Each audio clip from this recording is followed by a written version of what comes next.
Oke, kita lanjutkan di bab 5. Bab ini kita akan membicarakan apa-apa saja yang terjadi ketika kita meninjau atau ya fenomena ketika gravitasi kelemah. The elegance of instant field equation ensures that they hold a special place in the heart of many physicists. However, any fondness you may feel for this equation will be severely tested if you ever try to solve them. Kecantikan dari persamaan medan Einstein itu mendapat tempat yang spesial, tempat yang khusus di hati para fisikawan. Tetapi hal tersebut kadang tidak jadi atau bisa saja orang itu berubah pikiran ketika dia mau menyelesaikan persamaan medan Einstein tersebut. The Einstein equations comprise 10 coupled partial differential equation.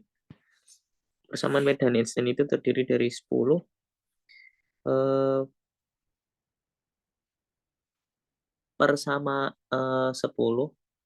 persamaan diferensial parsial yang terkopel. While a number of important solutions which exhibit large amount of symmetry are known, the general solution remains a formidable challenge. Ya, tetapi walaupun ada solusi atau penyelesaian di mana asumsi simetri yang tinggi di awal kayak yang kita lakukan di bab 4 ketika kita membicarakan tentang de Sitter, anti-de Sitter, dan Minkowski space.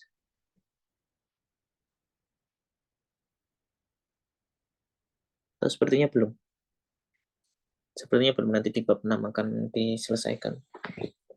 Contoh apa namanya? Atau sudah kayaknya di bab 4 ya. Udah kita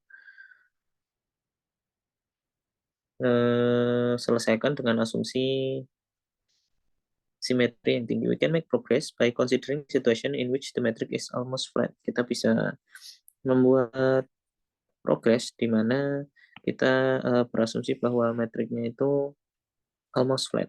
We work with lambda equals 0 and consider metric which in so-called almost inertial coordinates x mu. Kita consider sebuah metrik yang dia almost flat atau biasa disebut dengan almost inertial coordinate x mu. Takes the form g mu nu, eta mu nu plus h mu nu.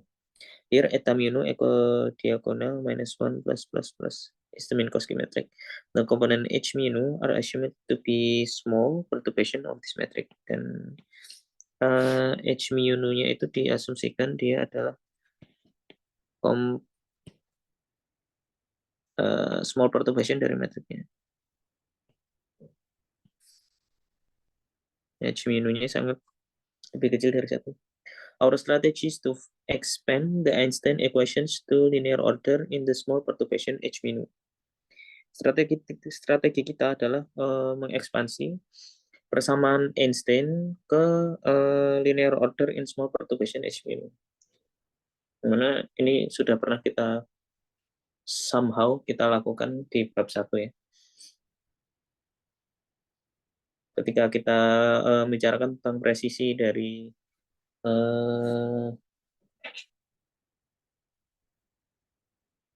Merkurius. At this order, we can think of gravity as a symmetric spin to field h mu nu. Jadi kita bisa memahami gravitasi itu sebagai medan dengan spin 2 h mu nu, propagating in flat Minkowski space eta mu nu. To this end, all indices will now be raised and lowered with eta mu nu rather than g mu nu. Karena kita berada di ruang di mana gravitasinya itu kecil, maka kita pakai atau raise dan lowernya pakai eta mu nu bukan g mu nu. For example, we have h mu nu sama dengan eta mu rho eta nu sigma H rho sigma.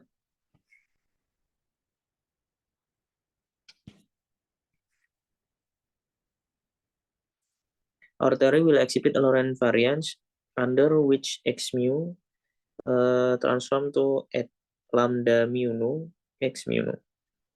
And the gravitational field transform S dan gravitational field H mu nu-nya ini bertransformasi seperti ini.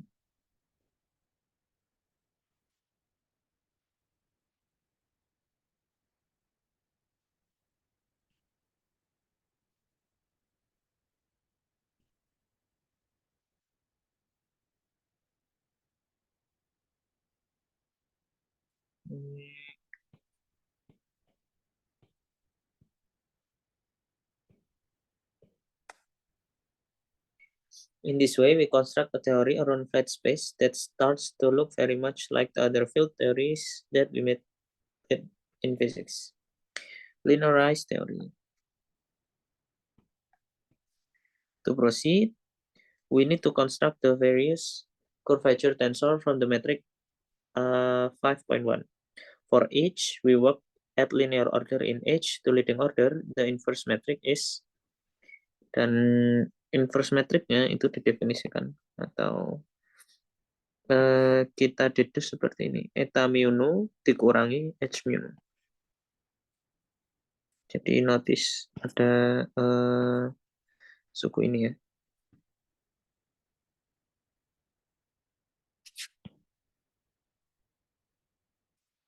Kalau K mu nu tadi dia plus H mu nu. Kalau inverse-nya minus H mu nu. The Christoffel symbol are then, dan nanti bisa dibuktikan bahwa Christoffel simbolnya nanti akan seperti ini. In the Riemann tensor is Riemann tensor biasa. The gamma term are second order in H, so linearized order we have, dan karena ini second order in H, dan karena H-nya itu sangat lebih kecil dari 1, maka H kuadrat kita sampingkan. Kita abaikan. Dan nanti kita akan dapatkan ini. Dari Ricky tensor is then, dan tensor Ricky-nya nanti ketika kita kontraksi ya ini, maka dia akan jadi ini. Tidak susah, tinggal dikontraksi aja. With H sama dengan H mu, the trace of H mu, and kotak itu adalah seperti biasa the Alembert. Dari Ricky scalar is, dan kalau kita kontraksi lagi dengan K mu, nanti Ricky scalarnya akan jadi seperti ini. By the time we get the Einstein tensor, we have a mass quite collection of term. Dan kalau kita masukkan ke definisi Einstein tensor, masih ingat Einstein tensor itu K mu nu sama dengan R mu nu dikurangi setengah R K mu nu. Tinggal dimasukkan aja. Dan kalau ada suku-suku yang bisa dihapus ya dihapus.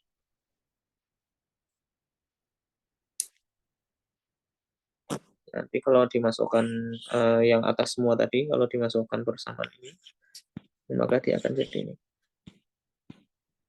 The Bianchi identity for the full Einstein tensor is, Bianchi identity-nya ada keturunan kovarian mu K mu sama dengan 0. For the linearized Einstein tensor, this reduces to, dan kalau untuk linearized Einstein tensor, maka ini akan jadi seperti ini. Aku yakin it has something to do with gamma, itu dia isinya ada gamma ada isinya ini ya, dan nanti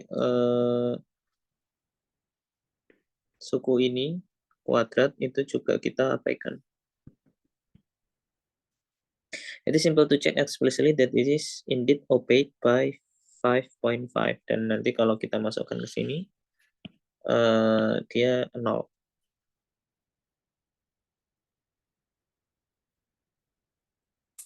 The Einstein equation then become the linear but somewhat complicated set of partial differential equation, dan persamaan medan Einstein-nya itu sekarang menjadi linear, tetapi agak terlihat complicated, padahal sebenarnya ini juga complicated karena R mu itu nanti mengandung turunan dari G dan seterusnya dan seterusnya.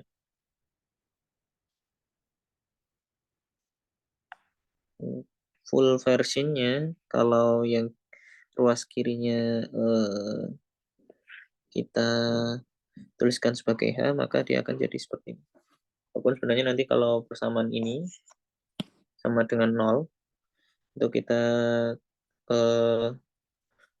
tuliskan menjadi bentuk turunan dari metrik, maka saya yakin kayaknya akan lebih messy dari ini sepertinya. Where for consistency the source T mu nu must also be suitably small. Karena hanya small, maka T mu nu-nya harusnya juga small juga. The left hand side of this equation should be viewed as a second order linearized differential operator acting on H mu nu. This is known as Lich-Nerowitz operator.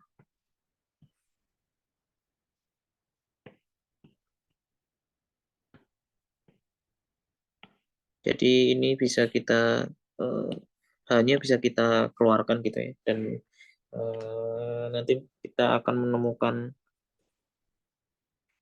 operator, dan operatornya disebut ini something Lich-Nerowitz operator. The first Pauli action. The linearized equation of motion can be derived from an action principle, first written down by First and Pauli. Dan linearized action of motion, linearized equation of motion ini 5.7 ini itu bisa kita turunkan dari sebuah aksi yang disebut dengan Frist-Pauli action. Yang Frist-Pauli action-nya dituliskan dengan persamaan 5.8. This is the expansion of Einstein-Hilbert action into quadratic order in H after some integration by part. Ya intinya ya karena ini juga linearized gitu ya. Harusnya aksinya ini bisa kita dapatkan dari Einstein-Hilbert action dan dimasukkan G mu nu-nya itu menjadi eta mu nu plus H mu nu. At linear order, the expansion of the Lagrangian is equal to the linearized Ricci scalar, which is a total derivative.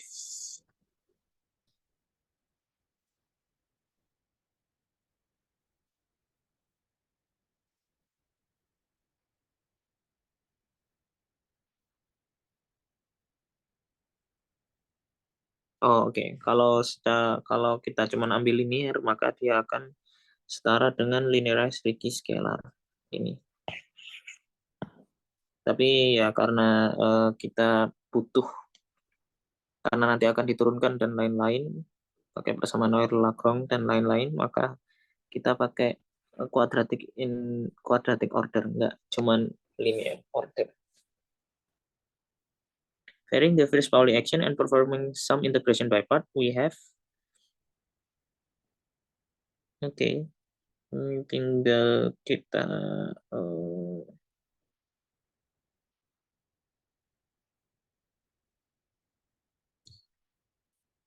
kita turunkan aja sebenarnya.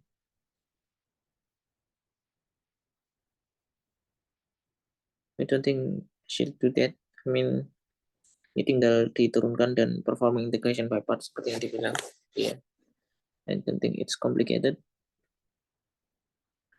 Dan ternyata ini akan sama dengan G mu nu, di mana G mu nu-nya kita ambil dari ini. We see that the first Pauli action does indeed give the vacuum Einstein equation G mu nu equal 0 ya. Karena kita pengen ini sama dengan 0, jadi K mu nya harus sama dengan 0. We can take couple method by adding T mu H mu to the action. Dan kalau pengen terkopel atau mengkopelkan diri ke materi, maka tinggal ditambahi suku T mu H mu. Gauge symmetry. Linearized gravity has a rather pretty gauge symmetry. This is inherited from the different diffeomorphism of the full theory. Teori yang terlinearkan ini mempunyai simetri tera, kesetangkupan tera yang bagus, yang dia diwariskan dari sifat diffeomorphism dari teori yang fullnya. To see this, we repeat our consideration of infinitesimal diffeomorphism from section 4.1.3. Under an infinitesimal change of coordinate, kita consider infinitesimal change of coordinate ini, x mu, itu dia berubah menjadi x mu minus zeta mu, with zeta assumed to be small. The metric changes by 4.6, dan metriknya berubah menjadi 4.6 yang seperti ini. Ya, sama dengan turunan Lie-nya, dan sama dengan itu. When the metric takes the form 5.1, this can be viewed as a transformation of the linear field H mu. Because both zeta and h are small, the covariant derivative should be taken using the vanishing connection of Minkowski space. Karena zeta dan h itu kecil, maka covariant derivatifnya bisa should be taken using the vanishing connection of Minkowski space.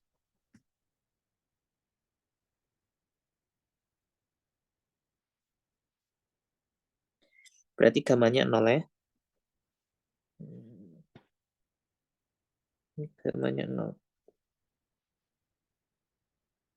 Dan sehingga kita akan mendapatkan di mana delta G mu ini H mu ya.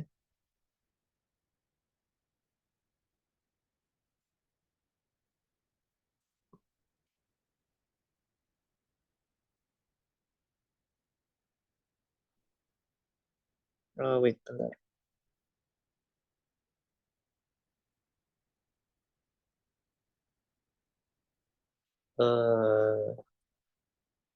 Bukan. Jadi H mu-nya, jadi delta G mu-nya sama dengan delta H mu. Dan H mu-nya itu nanti berubah menjadi H mu plus delta H mu. Mana delta H mu-nya itu akan sama dengan ini.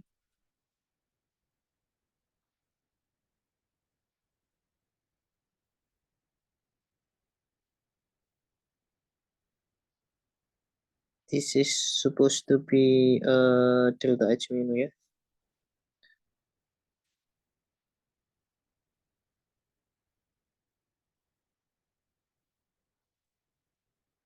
Delta H mu. Dan ini akan sama dengan ini. Akan sama dengan ini. Karena kalau gamanya 0, maka turunan kovariannya akan menjadi turunan biasa.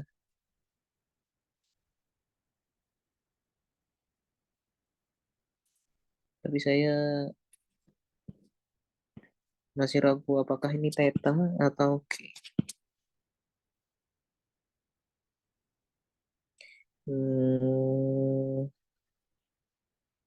Sepertinya karena G-nya itu, G mu-nya itu eta mu plus H mu X, di mana eta mu-nya ini konstan dan yang nggak konstan H mu. Harusnya ini H sih. I don't know why it is eta.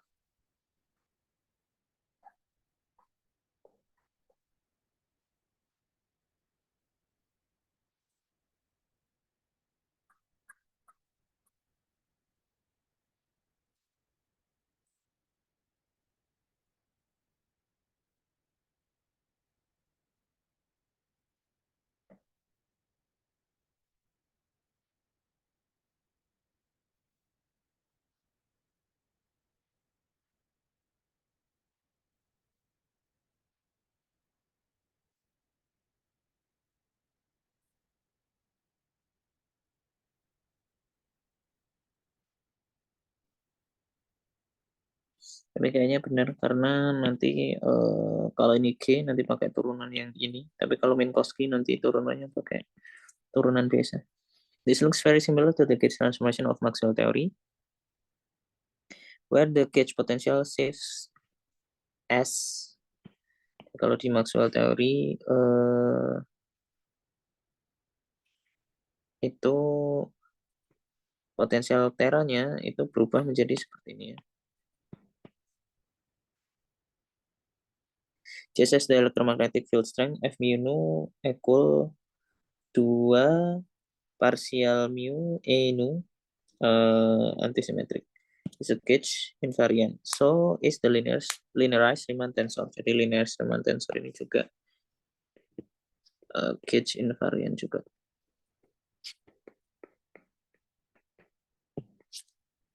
We can quickly check that the first Pauli action is invariant under the gauge symmetry 5.10. Dan first Pauli actionnya ini dia invariant jika kita ubah H mu nu-nya menjadi ini H mu nu plus partial mu zeta nu ditambah partial nu zeta mu. From 5.9 we have oke, jadi ininya aja tinggal diganti. Delta H mu nu-nya tinggal kita ganti menjadi ini. Dan karena G mu nu-nya ini simetri, maka dia akan jadi 2 ya. Kemudian menggunakan integration by part. And discarded boundary term. Ini sama dengan 0. Trivially karena ini itu sama dengan 0 dari equation of motion.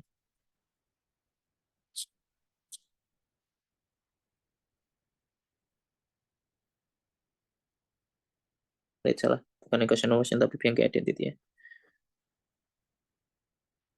Dari sini.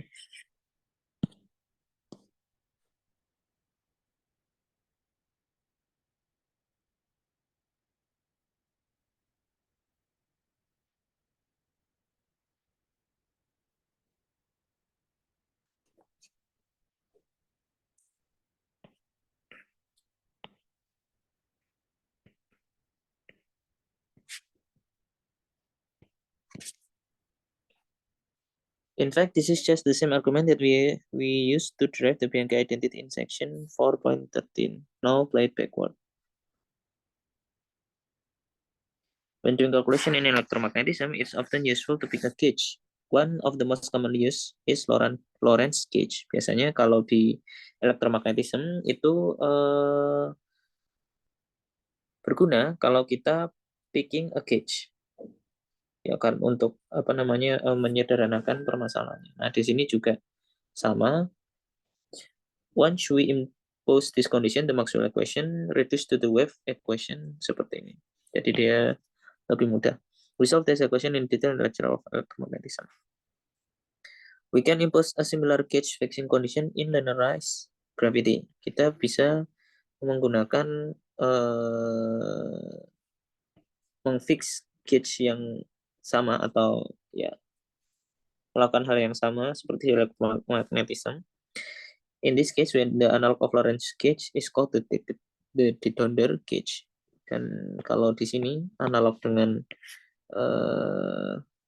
Lorentz gauge itu disebut dengan de Donder gauge, yang mana dia bentuknya seperti ini.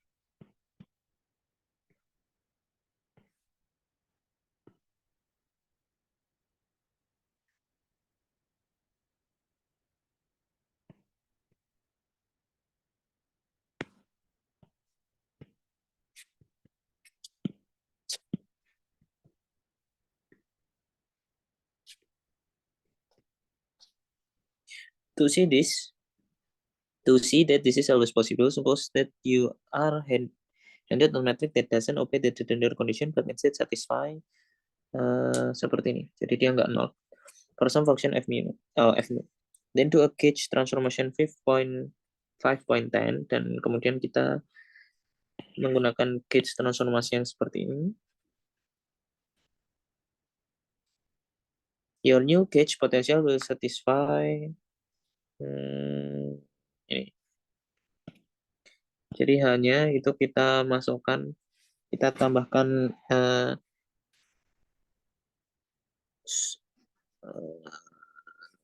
kita substitusikan menjadi ini ya. Kemudian kita turunkan terhadap partial mu. Coba kita masukkan aja nih. Jadi partial mu mu nu ditambah partial mu zeta nu ditambah partial nu zeta mu. Ini jadi partial mu mu nu ditambah kotak zeta nu ditambah partial nu zeta mu dikurangi setengah partial nu h. H itu adalah H itu adalah H mu mu. Kalau kita ubah menjadi seperti ini, maka ini akan jadi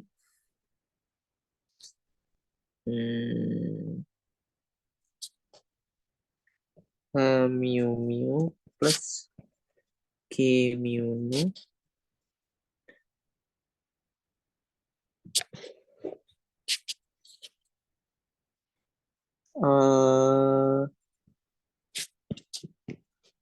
partial mu zeta nu ditambah K mu nu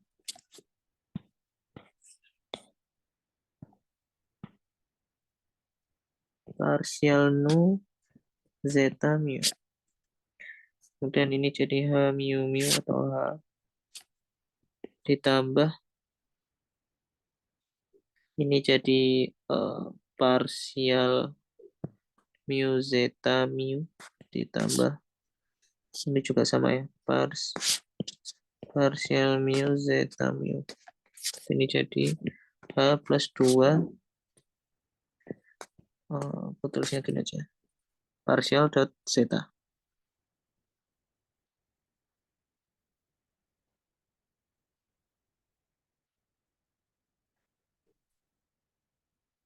Sehingga ini jadi H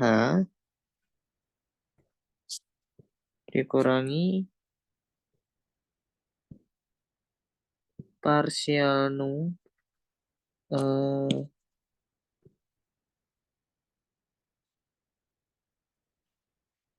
partial dot zeta sama dengan 0. Nah, dan ini akan coret sama ini sehingga kita dapat persamaannya seperti ini. Bukan 0 ya, tapi sum function f. No. So you can pick zeta mu that obeys ini. Jadi kalau kita bisa memilih zeta yang mana zetanya itu memenuhi persamaan ini, maka then your metric will be in the Dedender gauge. There is a version of the Dedender gauge condition that we can write down in the full non-linear theory. We won't need it in this course, but it's useful to know exists. It is.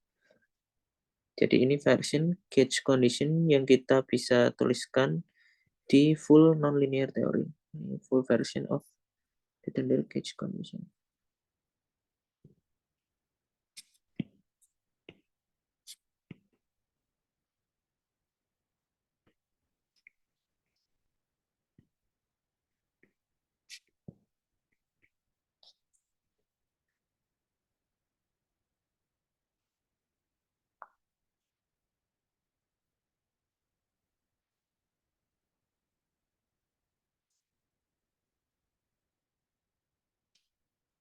This is not a tensor equation because the connection gamma rho mu is not a tensor.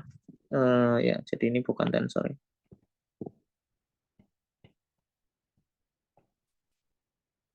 Indeed, if a tensor vanishes in one choice of coordinate, then it vanishes for all choices, while the whole point of gauge fixing condition is to pick out a preference choice of coordinates. Jadi, ya, Inti dari fixing a gauge condition itu adalah picking out a preferred choice of coordinates. Jadi kalau misalkan ini tensor equation, ya nanti nggak cocok.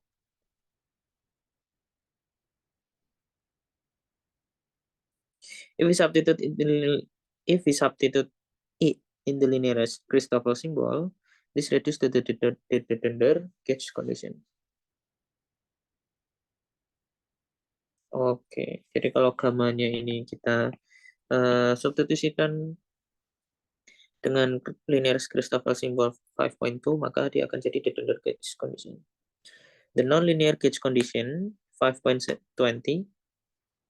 5.12 has number of nice features. Ini punya nice features.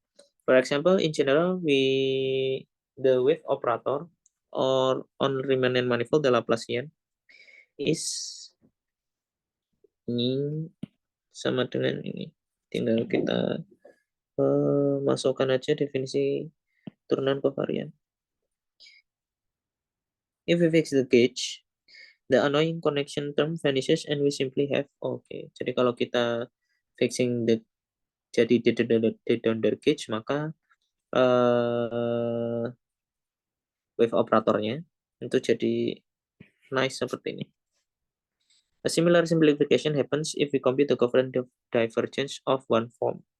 In this case, ini covariant divergence sama dengan ini, kemudian kita masukkan definisi turunan covariant seperti ini. Dan karena G mu ini sama dengan 0, kalau kita pakai determinate gauge, maka tinggal bagian yang depannya aja.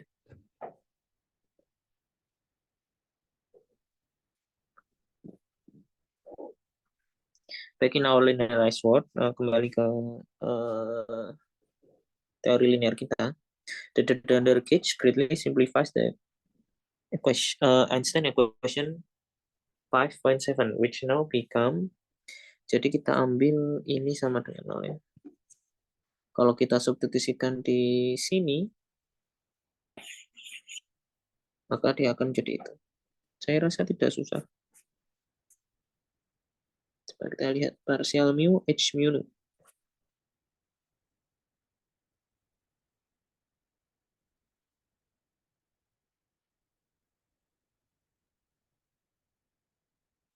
Ya mungkin perlu sedikit work, tapi it's just computation.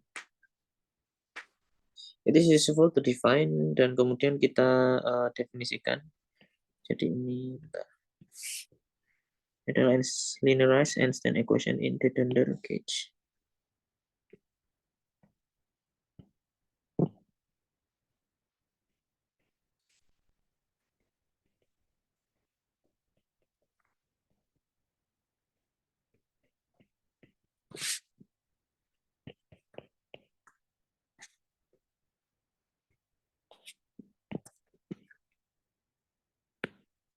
It is useful to define, dan kita definisikan h bar mu nu sama dengan h mu nu dikurangi setengah h eta mu nu. Biar nanti kotaknya keluar ya. Taking the trace of both sides gives sehingga apa namanya? Ini h bar itu sama dengan minus h. Given h bar mu nu, we can trivially reconstruct h mu nu menjadi ini. Oke. Jadi kalau misalkan kita punya h bar mu nu, maka kita bisa mencari h mu nu-nya dengan persamaan yang seperti ini. Karena ini pindah ke sana, kemudian h-nya kita ganti dengan h bar ini. Written in terms of h bar mu nu, the linearized Einstein equation in the Dondor gauge, then reduce once again to bunch of wave equations. Dan nanti Einstein equation-nya jadi ini ya. And we can simply import the solution from electromagnetism to learn something about gravity. We will look at some examples shortly.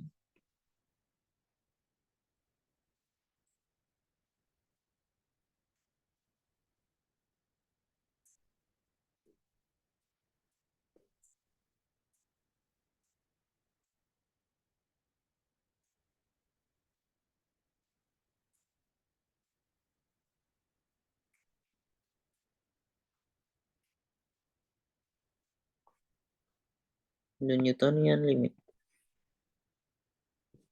Under certain circumstances, the linearized equation of general relativity reduced to the familiar Newtonian theory of gravity.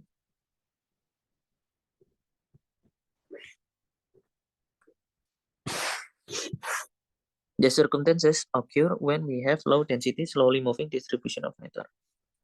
Jadi kalau kita punya keadaan yang seperti ini, maka linearized equation of general relativity itu berubah menjadi Newtonian theory of gravity. For simplicity, we will look at stationary matter configuration. This means that we take, jadi dia tidak bergantung dengan waktu ya.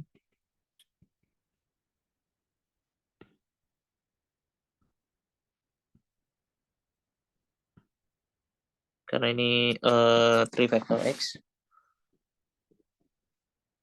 With the other components vanishing. Since nothing depends on time, we can replace the wave operator by Laplacian R3 menjadi Laplacian biasa ya. The Einstein equation are then simply, dan kalau kita pakai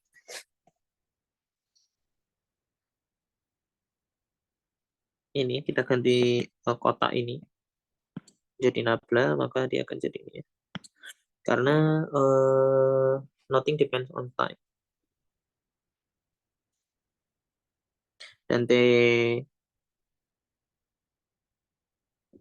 Dan kita ambil cuman zero-zeronya aja ya.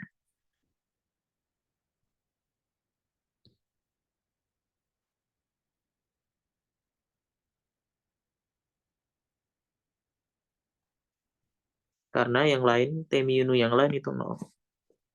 Oh ini, di sini. Jadi, Einstein equation-nya jadi ini.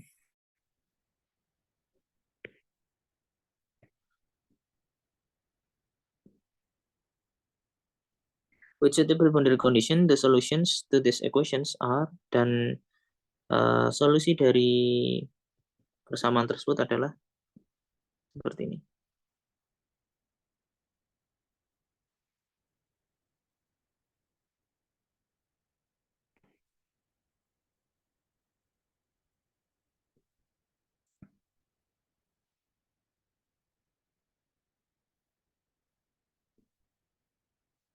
Where the field phi is identified with the Newtonian gravitational potential obeying 0.1.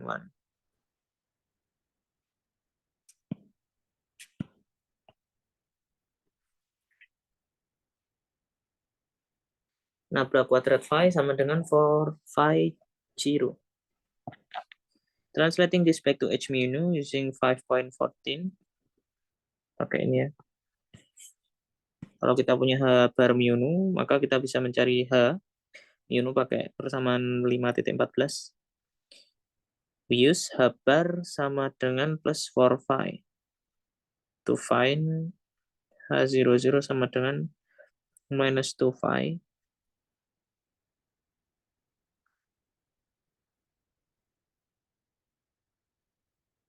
Hij minus 2 phi delta Hij H01 equals 0. I don't see it immediately. Coba kita masukkan.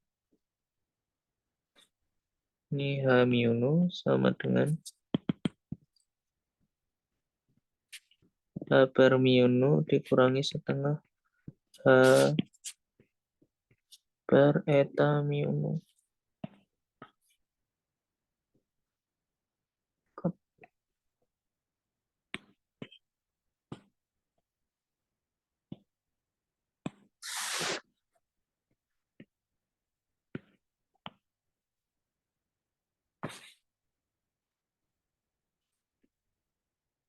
Kita punya H bar 00-nya itu dan semuanya itu ya. Jadi kita masukkan satu-satu.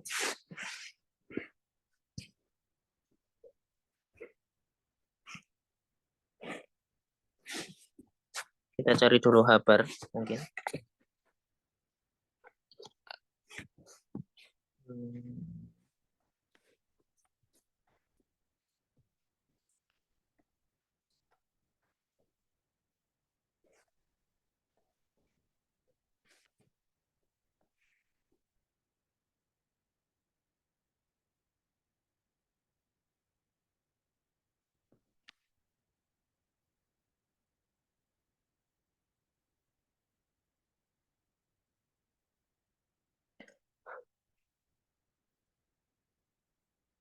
Oh, wait, tadi kayaknya aku salah.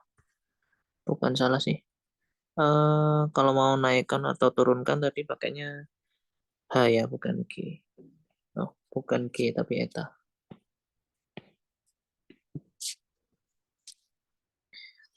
Karena tadi ya karena seperti yang tadi dibilang, karena kita live in linearized world, kita abaikan suku yang selanjutnya. Jadi kalau mau kita hitung H bar yang sama dengan eta mu nu H mu nu, berarti H mu H bar mu nu. H bar itu cuman punya nilai tidak nol ketika mu nu-nya 00, sehingga ini eta 00, H bar 00, dan ini sama dengan eta 00 itu minus 1, H bar 00 itu minus 4 V, sehingga ini jadi plus 4 V. Makanya tadi dia bilang ini seperti ini. Oke, kita masukkan di sini. eh ini jadinya H bar mu nu dikurangi 2 V eta mu nu. Oke,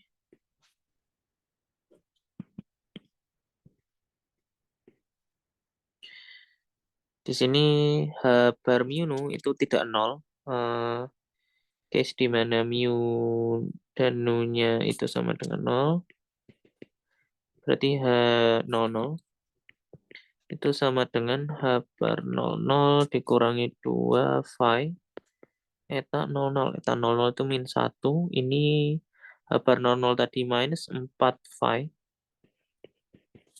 Ini min 2 phi. Eta 00 itu min 1. Ini jadinya minus 2 phi ya. H 00-nya minus 2 phi. Good.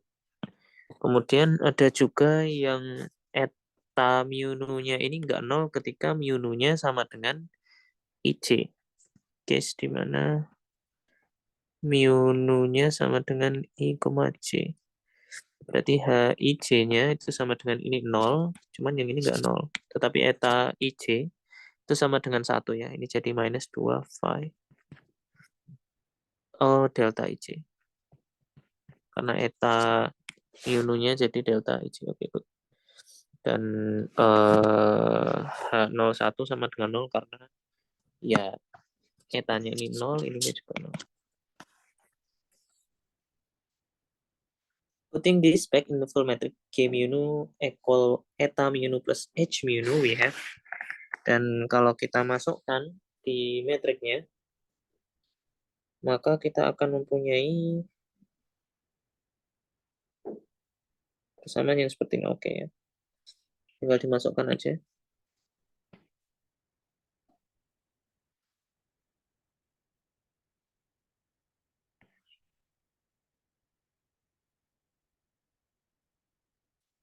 If we take a phi equal minus gm on R as expected for a point mass, we find that this coincides with the leading expansion of Schwarzschild metric 4.8. The G00 term turns out to be exact. The Gij term is the leading order Taylor expansion of 1 plus 2 phi minus 1. Jika kita ambil phi-nya itu adalah minus Gm per R, yang mana ini adalah Newtonian potensial dari point mass. Karena sama ya, kalau untuk apa namanya, low density, slowly moving distribution of matter, atau stationary matter configuration, maka we find that this coincides with the leading expansion of Schwarzschild metric 4.8. Coba kita lihat 4.8. Oh, oke. Jadi nanti ini akan sama dengan ini ya.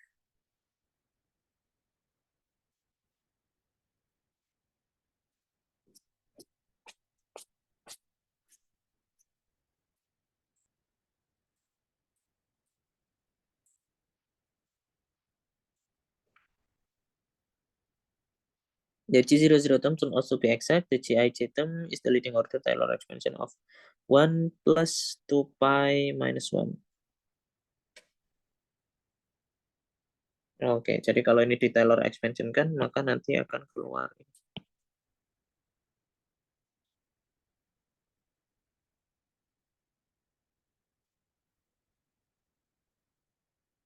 Oh, salah. Ini kalau di Taylor expansion kan, maka akan jadi. Jadi kita men-Taylor expansion kan Schwarzschild matrix di 4.8, nanti akan muncul itu. Tinggal ininya jadi minus di sini. We back in section 1.2, we give a knife intuition discussion of course spacetime. There, we already anticipated that the Newtonian potential phi would appear in the G00 component of the metric 1.26. However, in solving the Einstein equations, we learned that this is necessarily accompanied by an appearance of phi in the Gij component. Ultimately, this is the reason for the factor of two discrepancy between the Newtonian and relativistic prediction for light bending that we met in section 1.3.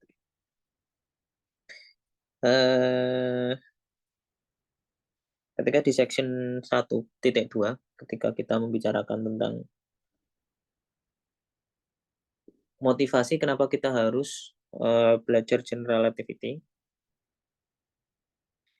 kita sudah mengantisipasi atau kita sudah membahas bahwa Newtonian potensial itu akan muncul di G00 komponen. Sekarang ketika menyelesaikan bersama Einstein, kita belajar bahwa this is necessarily accompanied by the appearance of phi in the Gij component. Oke. Di Gij komponen itu juga harus ditemani dengan phi. Ultimately, this is the reason for the factor two discrepancy between Newtonian. Oke. Jadi karena adanya ini di metrik, ada suku ini di metrik, maka ini yang menyebabkan adanya perbedaan dengan faktor 2 dari Newtonian dan relativistic prediction for light bending.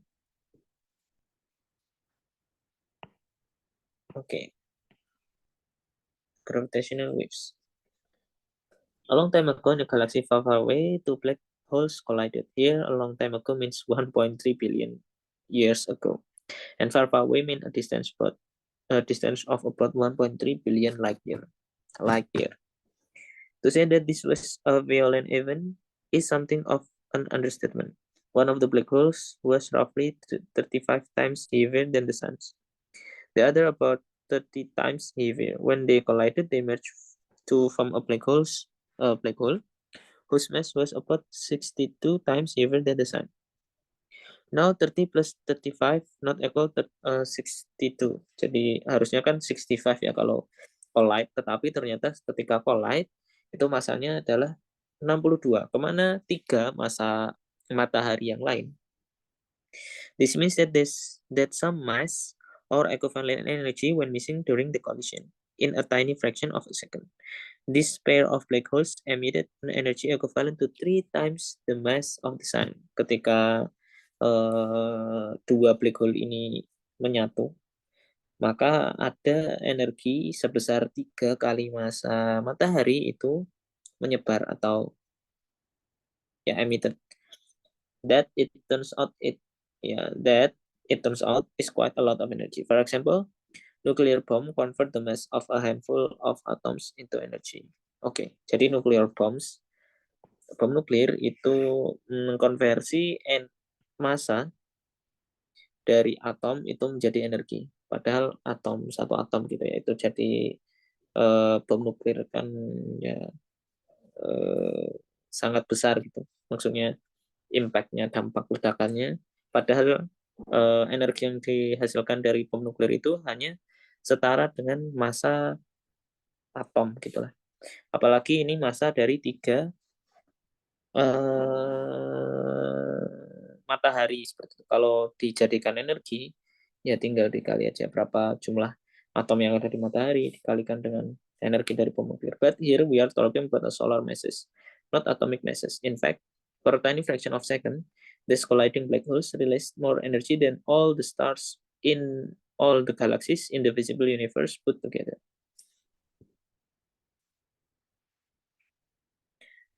Black holes yang I don't know what is colliding. Yang menyatu itu menghasilkan energi yang lebih besar dari semua bintang yang ada di galaksi.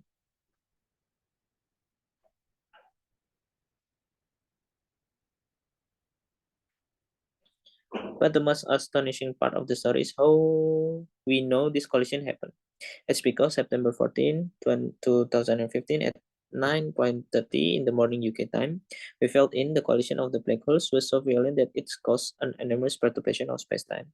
Like dropping a stone in a pond, this ripple propagated outward as gravitational waves. Jadi sebenarnya bab ini tuh membicarakan tentang gravitational waves ya. Ya nggak hanya gravitational waves saja sih, tapi salah satu fenomena yang bisa kita amati atau kita pahami dengan menggunakan linear theory of Einstein gravitation itu adalah gravitational wave. This ripple started 1.3 billion years ago, roughly at the time that multicellular life was forming here on Earth. They then traveled through the cosmos at the speed of light. The ripples hit the outer edge of our galaxy about 50,000 years ago, at a time when humans were hanging out with Neanderthals. I don't know what Neanderthals mean. The intervening 50,000 years give us just enough time to band together into hunter-gatherer tribes. Develop cohesive societies bound by false religion. Invent sophisticated language and writing. Discover mathematics. Understand the theory that governs the space-time continuum. And finally build a machine that is capable of detecting the ripples, turning it on just in time for the gravitational wave to hit the South Pole and pass up through the Earth, triggering the detector. The purpose of this section is to tell the story above in equation. Solving the wave equation. Ya intinya pokoknya dengan menggunakan linear theory of gravity kita bisa membahas gravitational wave lebih detail.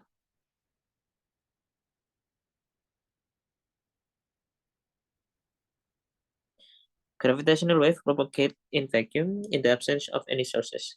This means that we need to solve the linearized theory, the linearized equation. Jadi karena gravitational wave itu propagate in vacuum dan dia tidak ada sumbernya, maksudnya vakum yang tidak ada sumbernya. Karena secara umum gitu ruang waktu atau space time universe itu kebanyakan vakum ya. This means that we need to solve the linearized equation. Kita butuh untuk menyelesaikan persamaan ini. Mu-nya sama dengan 0. One solution is provided by the gravitational wave. Dan salah satu solusinya itu dihasilkan oleh ini.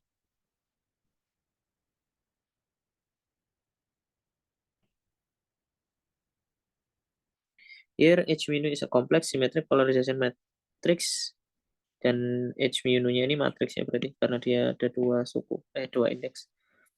And the wave vector K mu is a real 4 vector. Usually when writing the solution we are lazy and drop the real on the right hand side, leaving it implicit that one takes the real part. Oke, biasanya kita malas dan nggak nuliskan realnya. This plane wave ansatz solve the linearized Einstein equation 5.17 provided that the wave vector is null. Dan ansatz atau ya, ansatz dari ansatz ini itu menyelesaikan persamaan 5.17 jika K mu-nya ini sama dengan 0.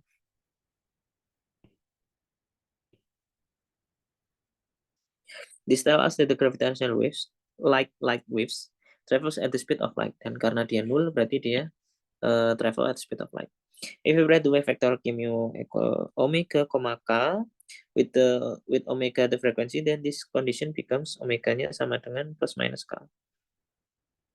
Because the wave equation is linear, we may superpose as many different waves of the form 5.18 as we wish.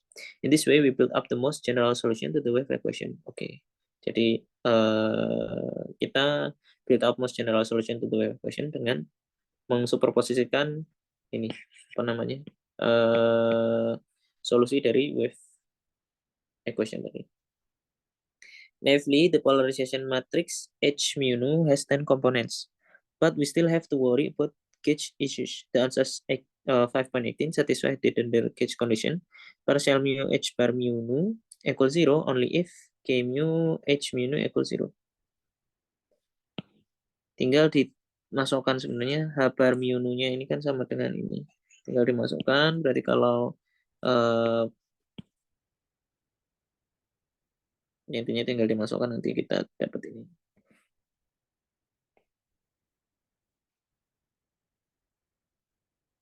This tells us that the polarization is transverse to the direction of the propagation. Jadi ini K mu kan wave vector ya, dan kalau dia dan ini H mu nu ini adalah apa ya, amplitude, bisa dibilang arah amplitude-nya itu. Jadi K mu nu-nya ini direction of wave propagation, H mu nu-nya ini polarization, bisa dibilang polarization lah.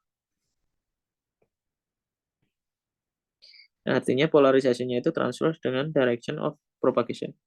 Furthermore, the choice of the Donder gauge does not exhaust our ability to make gauge transformation. Jadi walaupun kita sudah memilih di Donder gauge, maka kita masih bisa memakai gauge transformation.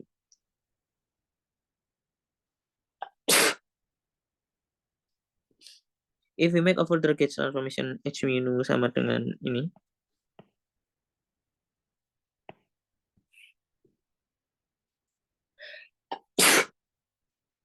partial mu eta zeta nu ditambah partial nu zeta mu, dan maka H bar mu nu akan jadi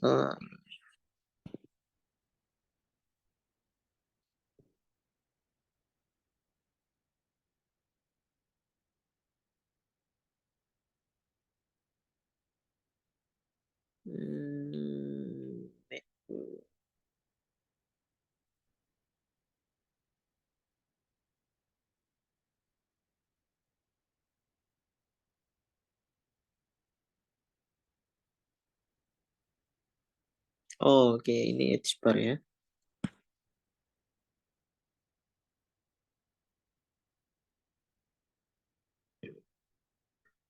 Jadi kita ingat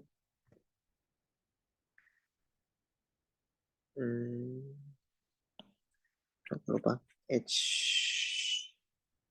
bar itu ini. Oh, sama, tinggal barnya diganti.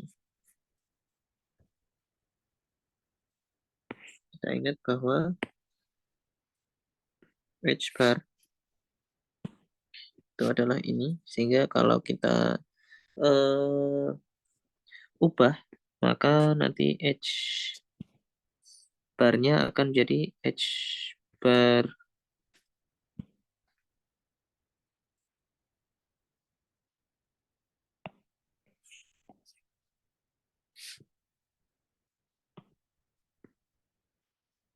kalau kita ubah, maka ini akan jadi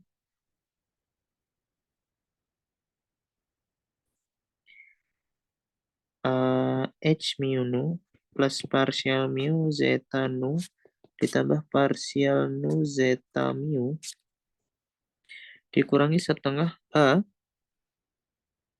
Tadi kita udah lihat ya, dia berubah kayak gimana. Kalau nggak salah sih dia berubahnya 2 kali itu. Partial mu zeta mu partial dot zeta eta mu nu.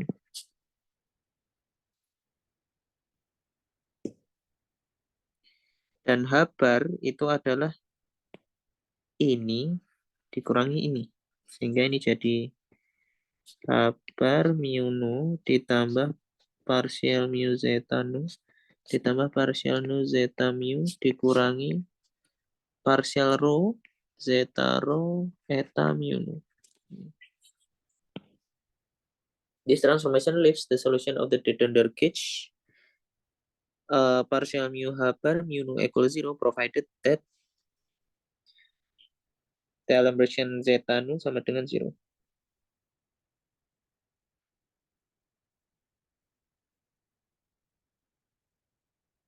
Oke, tinggal ini dimasukkan aja ke sini ya. Dan kalau kita ingin keep di sini, maka ini harus sama dengan 0. Atau ini harus sama dengan 0. Turunan ini terhadap ini harus sama dengan 0. Kurang lebih seperti itu.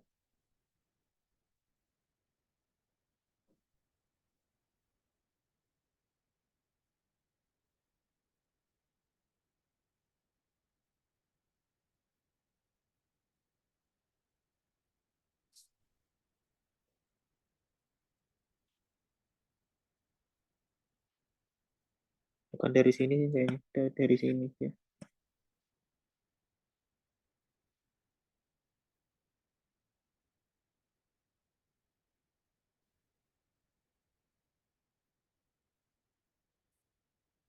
Yang ininya coret nanti kalau diturunkan.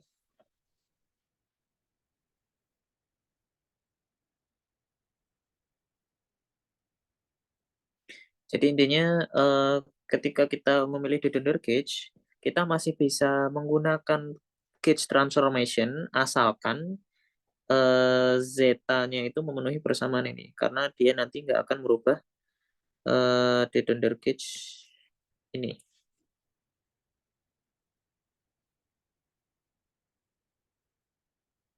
The Donder Gauge tadi bentuknya kayak gimana?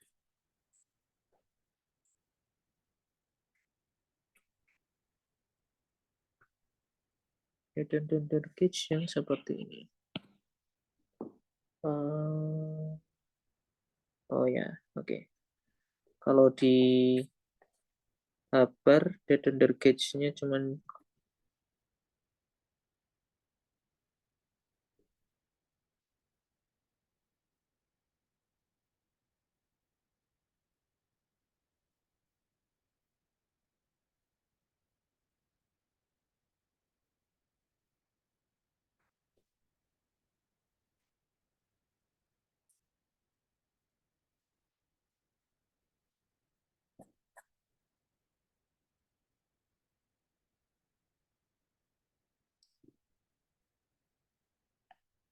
partial mu dikurangi setengah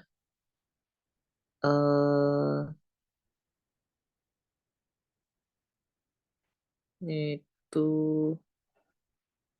eta mu nu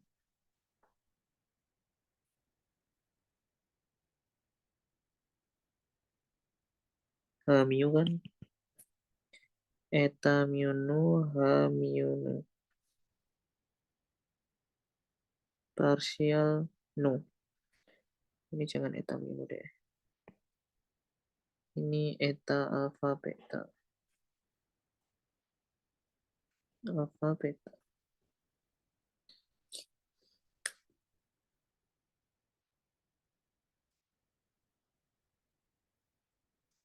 bisa keluar, ini bisa kita tukar eta alpha betanya keluar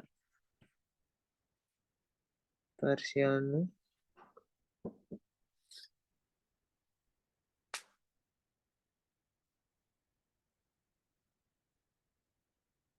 oh wait bentar. H mu nu dikurangi setengah h eta mu nu h mu nu dikurangi setengah h eta mu nu.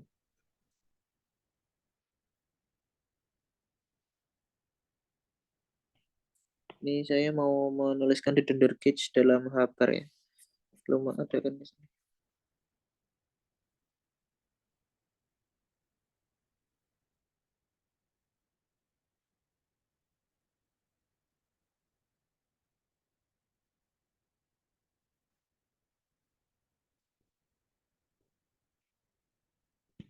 Oh ya, sebenarnya tinggal ini eh, dimasukkan itu aja sih. Partial mu, h mu nu-nya diganti h bar mu nu dikurangi setengah h eta mu nu ya. Apa? Ini h itu plus plus setengah partial nu h. Ini jadi ya coret-coret ya menjadi partial mu h bar mu nu ya sama dengan 0. Jadi di Dendor gauge kalau dalam h bar ya jadi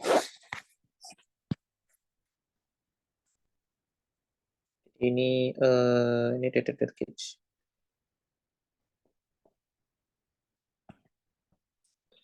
Dan Dedender gauge-nya itu tetap Dedender gauge kalau ini berlaku.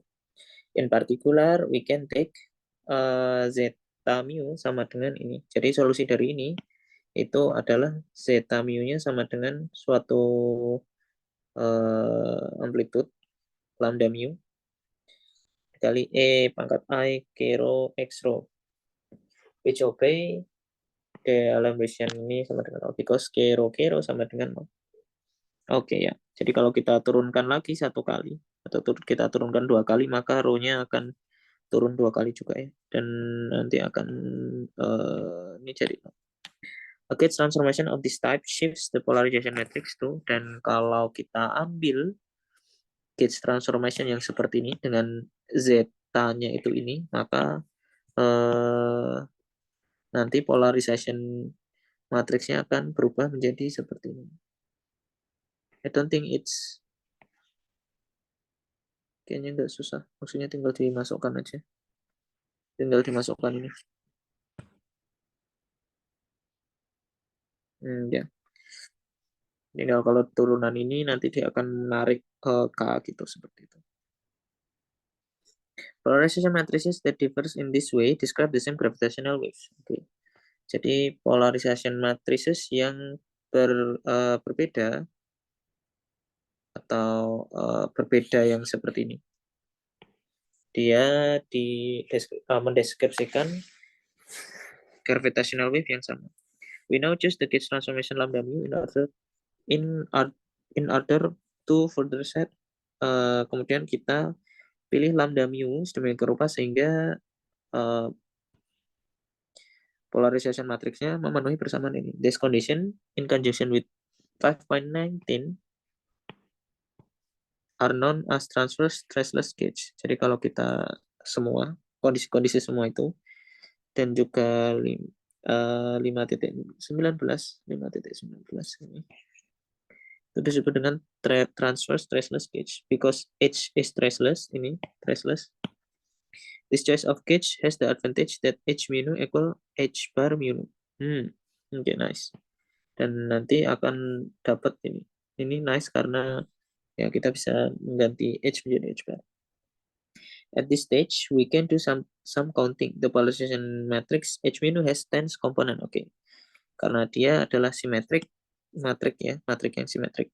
The determinant condition gives four constraint. There are four residual gauge transformation. The upshot is that there are just two independent polarization of X mu. Makanya dia spin 2.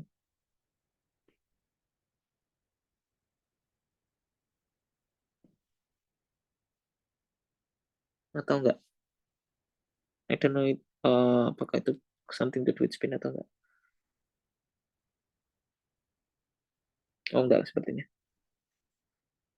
Jadi di Dedender itu ada 4 constraint.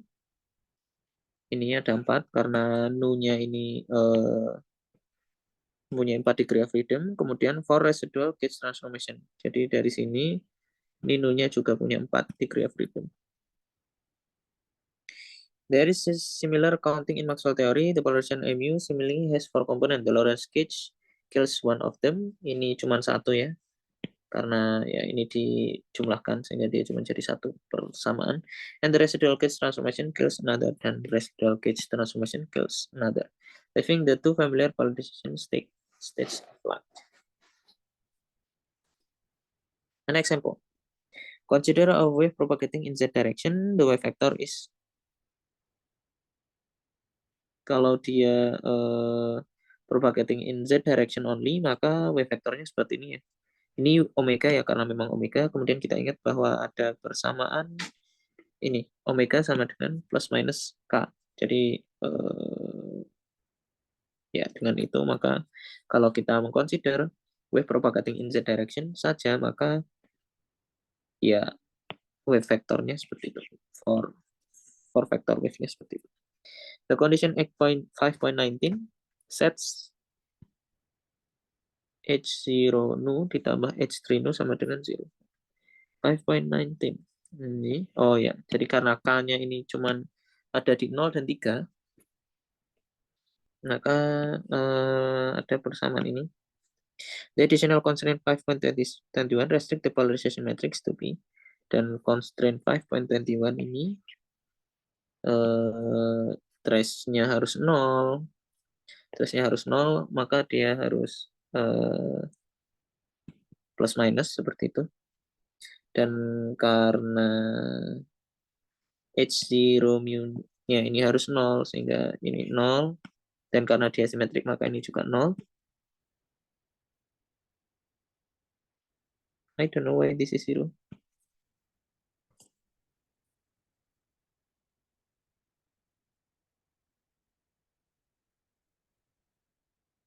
Sebenarnya karena ini H0 nu ditambah H3 nu sama dengan 0. Jadi ini kita harus punya, oh ya, nu-nya ini berjalan dari 0 sampai 3 ya. Jadi H00 sama dengan H30. H30 karena H00-nya 0, berarti H30-nya juga 0. Jadi ini 0 karena persamaan ini.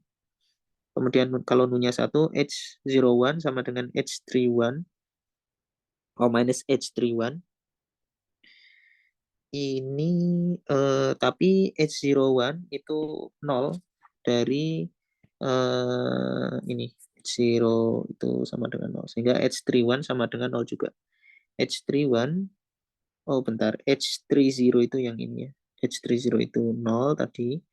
H31 juga 0. Ya, H3-nya itu semua 0 karena H mu-nya 0. Jadi semuanya semua ini 0. Dan juga ini juga 0 juga. Kemudian kalau yang ini, emang ya secara umum ada, nggak ada yang membuat dia nggak ada. Jadi ya dia ada. Dan dia sama karena dia simetrik. Hanya simetrik karena H ini simetriknya. H bar itu simetrik. Yeah, both H bar and HX can be complex. We take the real part then when computing the metric in 5.19, 5.18.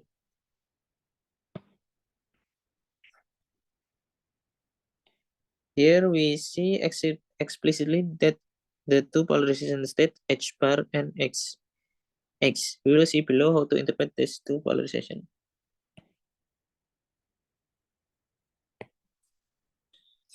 Nanti ini H bar and X-nya nanti berkorespondensi dengan gravitational wave yang bentuknya X dan plus ya, yang dia berubah. Jadi gini, ini yang plus.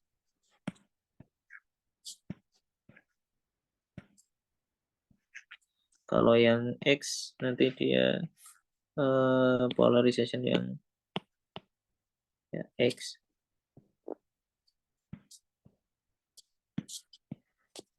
Ada gambarnya. Ini yang plus. Ini yang X. But I think we'll stop here. Dan kita akan bicarakan atau interpretasi dari gravitational wave yang propagate in z direction di pertemuan selanjutnya.